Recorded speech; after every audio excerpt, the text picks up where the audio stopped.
اللہ الرحمن الرحیم۔ السلام علیکم ویورز، آپ دیکھ رہے ہیں واچ ٹرینڈ اور میں ہوں آپ کی میزبان۔ میری آج کی ویڈیو میں شیئر کروں گی ایک غریب امیر کیسے ہو سکتا ہے۔ لیکن یہ جاننے سے پہلے جلدی سے میرا چینل سبسکرائب کریں، لائک کریں، شیئر کریں اور پیارے پیارے کمنٹ بھی کریں۔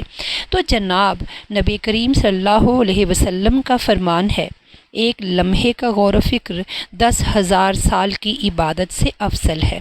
تو آئیے ہم سب بھی ایک لمحے کے لیے غور کریں کہ آخر ہم کون ہیں، کیوں بھیجے گئے اور ہمارا اصل مقصد حیات کیا ہے۔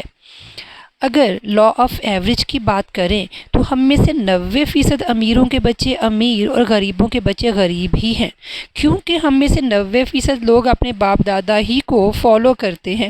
اس لیے اگر غریب کو امیر ہونا ہے تو اسے ایفرٹس کرنا پڑیں گی۔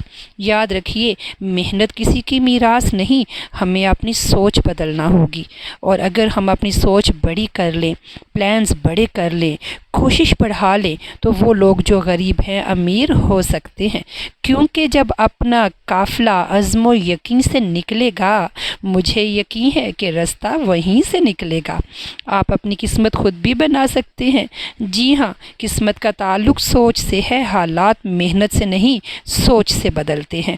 اس لیے جیسی سوچ ویسی باتیں، ویسی سنگت ویسے کام اور ویسے ہی نتائج، منفی یا مثبت آپ کے اختیار میں ہیں۔